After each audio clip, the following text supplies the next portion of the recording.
Alright guys, so I hope you're doing fine as always. Today I'm making another video, but now for the Victor candles themselves. So we'll be going over what these Victor candles are and how I personally use them in my trading. So first of all, as you can see on my chart, the normal candles are dark gray and light gray. So these are your green and red candles standardly. I've changed them to gray and dark gray. It's personal preference, so it doesn't matter. What's really important here are these green, blue, red, and purple candles. These are called the vector candles. So a vector candle, it's pretty much just a volume type of candle, so it indicates volume and tick volume. I made a list over here from a PDF file that I made. You could take a screenshot if you like, but generally speaking, based on what indicator you use, of course, for the vector candles, these are as followed. The green vector candle is showing us there's a higher buying volume. The volume here is 200% or more than the buying volume of the 10 previous candles.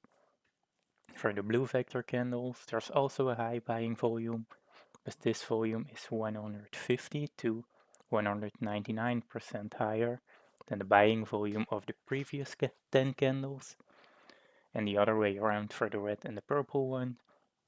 So for the red vector candle, there's a higher selling volume. This is a volume of 200% or more, um, a higher selling volume than the previous 10 candles, and for the purple vector candle, there's a higher seller volume as well. This volume is 150 to 199% more than the selling volume of the previous 10 candles. So pretty much these vector candles give us an idea about abnormal volume and abnormal tick volume, so that there's an abnormal amount of transactions happening within these candles compared to the last 10 candles. These are usually used to spot the activity of market makers. I've made a previous video, it's a separate video about just market makers and what they are and why we need them, so if you haven't already checked that out, that you're familiar with the concept of market makers, as this is really important for the vector candles. So for the vector candles, I'm using the TR main indicator. This is an indicator from the YouTube channel Traders Reality. If you haven't checked it out already, please feel free to do so. You can also just type in vector candles and you'll find different indicators. The reason I like this one is because I can put on my different EMAs in combination with my vector candles. Let's turn that back off for a second. So now, how do we use these, or what do they tell us? I'm also will show this from the PDF that I wrote about the vector candle. So this is pretty much what's happening when we see these candles. So when we see a green one or a blue vector candle, let's zoom in a bit. So green or blue, we can consider three of the following options. These are either market makers closing their previously long positions. We could see that there's a build up in short positions, so that market makers are opening short positions, or we could see they're selling at higher prices. When we have a red or a purple vector candle, it's here that the market makers is forcing price down in order to close their previous short positions, to build up long positions, or to buy at lower prices.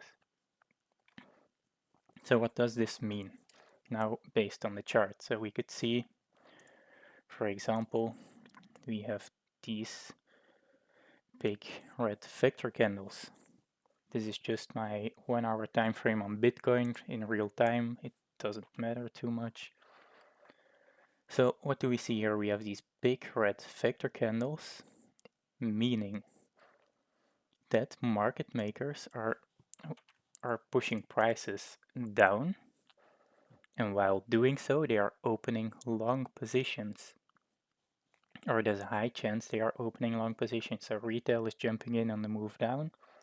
Market makers have to provide the liquidity, so they have to open long positions here on the futures market. So in this move down, they're opening long positions. Keep that in mind. So what's happening, or what happens when they have all these long positions over here?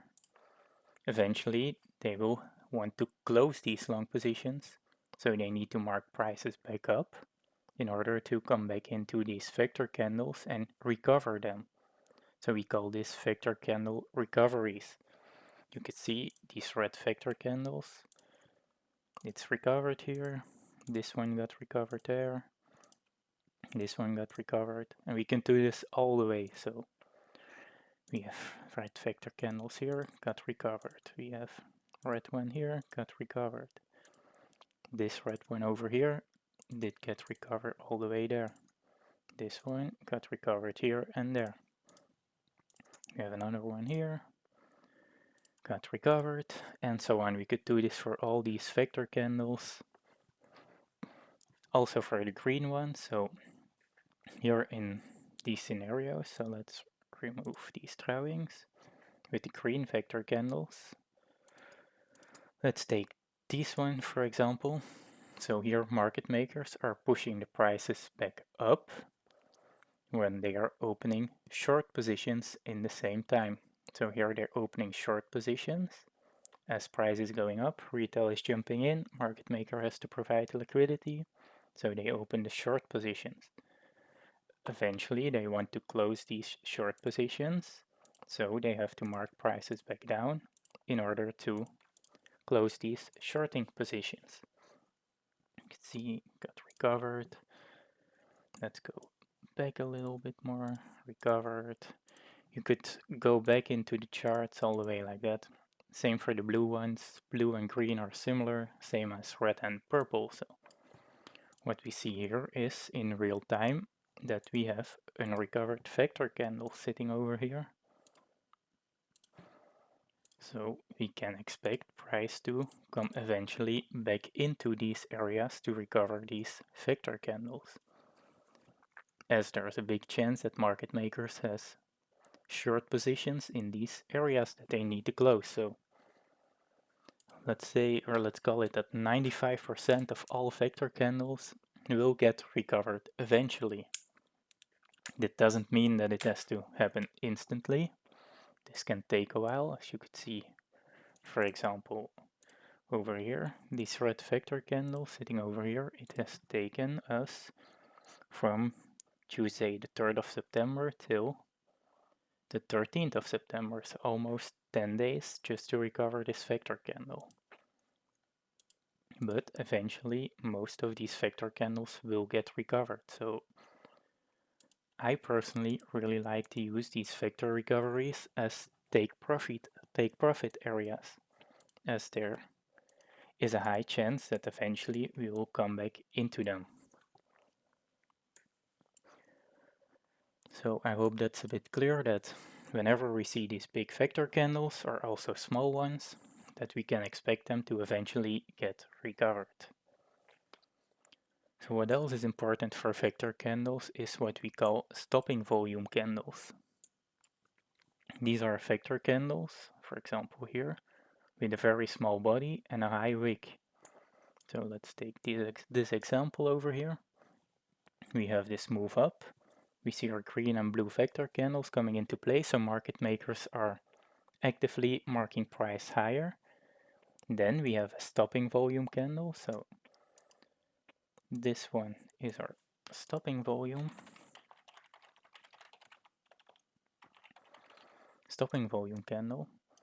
So this gives us the indication that they're happy with how they marked prices up and that they are trying or looking for a potential reverse. So they're blocking prices from going back up. They're saying enough is enough, and they want to start and close the positions they opened in the move up. So right here we can see we have the stopping volume candle. From there the reversing price, and they're going to fill these unrecovered vectors. Let's see. They also have taken out the liquidity. And okay, so next what I really like to do in combination with these vector candles is I activate my EMA levels. We have 5 different EMA levels in the charts here. So I will show you.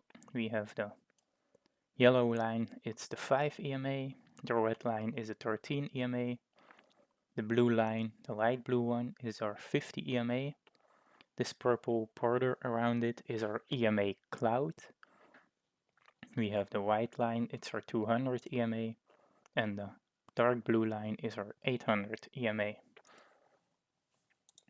So I personally love to use vector candles in combinations with my EMA levels, as I'm using an EMA cross of my 5 and 13 on the small time frame for scalping. So I use that as extra confluence in combination with the vector candles. You could see here also usually vector candles, strong moves up from vector candles are usually away from our EMA levels, and they will slightly come back into our EMAs and so on. I had a good trade, I think it was on LQT with vector candles that I can show you here. So this was a short trade I took on LQT. So what we are seeing here is we are starting on our 50 EMA. We have our first move up with, let's remove these lines real quick. Our first move up away from the 50 EMA with vector candles. The first retracement, we have a second move up with strong vector candles, small retracement, and a third move up which is showing us a blue vector candle, so they're slowly moving away from with the volume, so there's less and less volume coming in. But we have this 3-wave structure, so wave 1, wave 2, and wave 3.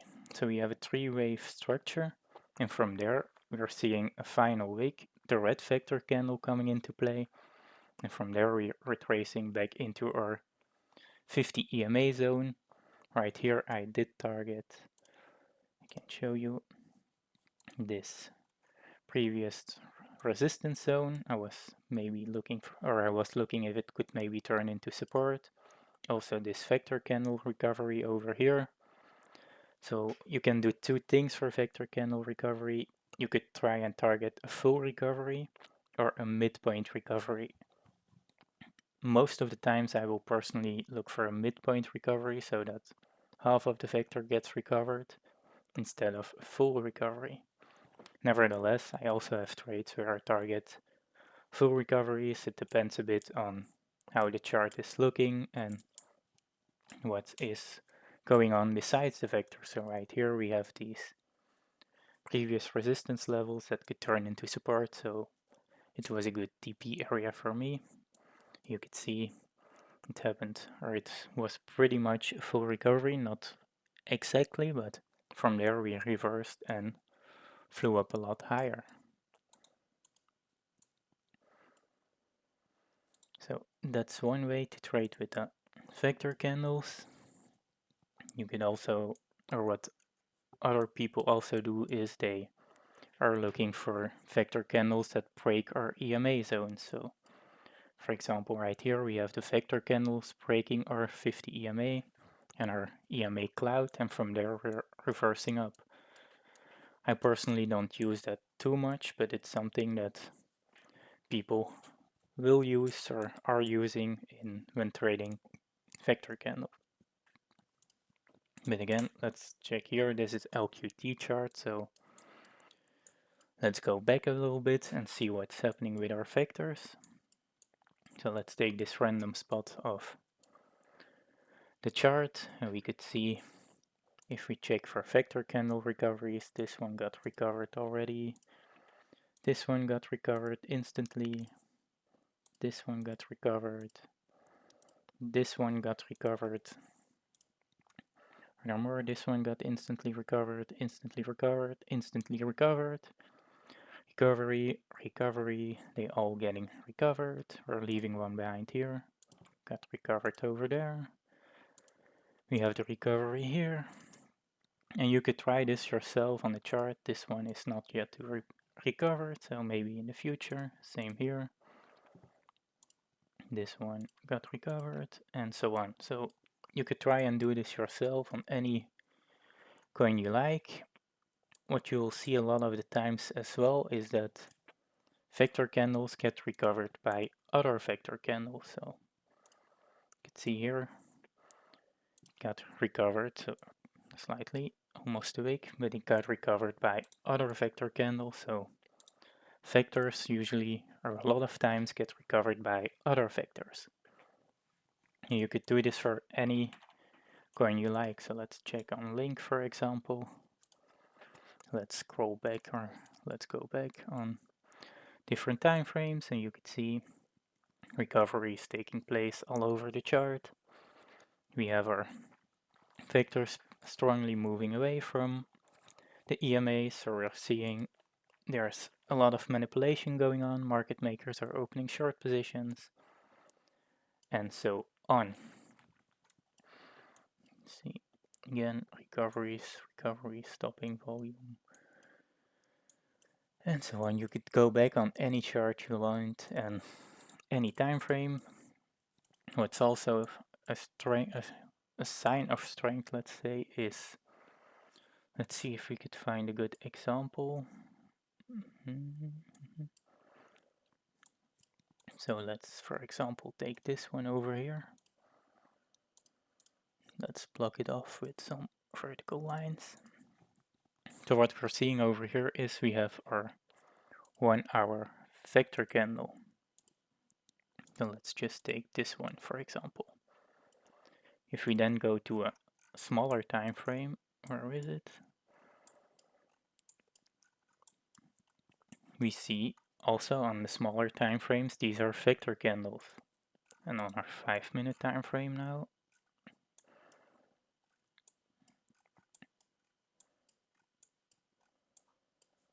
there's also vector candles sitting over here. So if you start looking on the bigger time frame and then slightly going to the smaller time frame, is it keeps appearing as vector candles, it's quite a strong zone.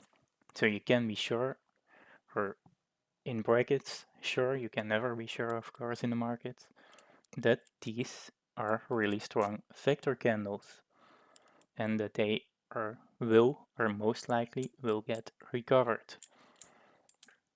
And sooner than later, because these are very strong moves. You could see that they will trap retail traders as well with it, and so on. So market makers really trap retail traders in order to create liquidity. Let's see if we could showcase a trap, for example. Let's see over here. So a random point in time, doesn't matter. What we see here is that with this arrow, we have this strong move up away from our EMAs. And what is retail doing? We are seeing a strong move up, so you have two types of people. There's people jumping in long positions during the move up, and you have people trying to catch the top and jumping in shorts. So there will be people jumping in shorts here that got liquidated. Same here at the top. This might even be a strong level, not quite sure, but at the top they're showing a lot of volume, so there's still retail traders jumping in shorts here, or jumping in longs, as it's showing a lot of strength. So you have two type of people.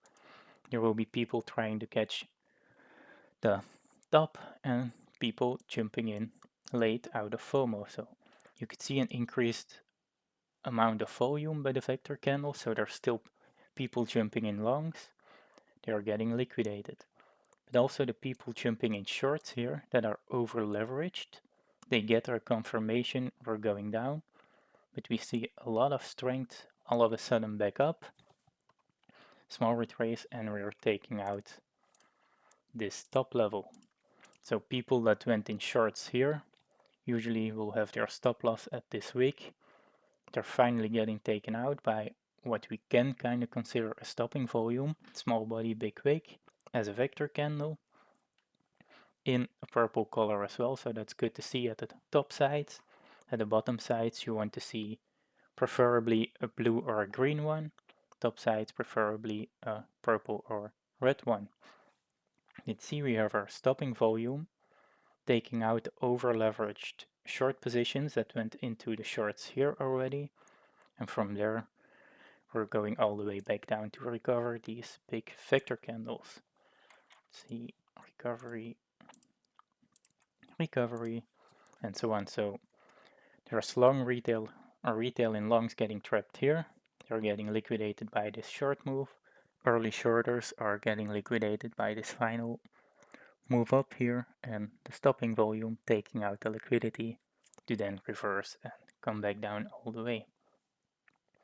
What you could have done here is entered after the stopping volume if you are comfortable, or you could wait for our 5 and 13 EMA cross. So then you could have entered a short position after our EMA cross, targeting, I would probably target something like this as we have these wicks sitting over here.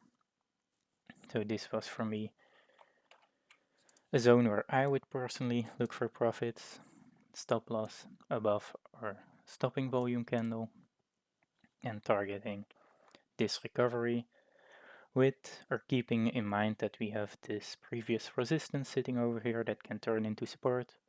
Right now we broke through, but we could see some type of reaction there. We broke through and went for the full recovery, but you can't be greedy. You have to take your profits where it makes sense to do so. In this case, this would lead to a nearly 4R trading position. So I hope that somewhat makes sense. We have taken the liquidity, we have an EMA cross, we are seeing our vectors coming into play, so we can take the move, we can join the move back down. So I think that will be all for this quick video, or quick in brackets, quick video about vector candles.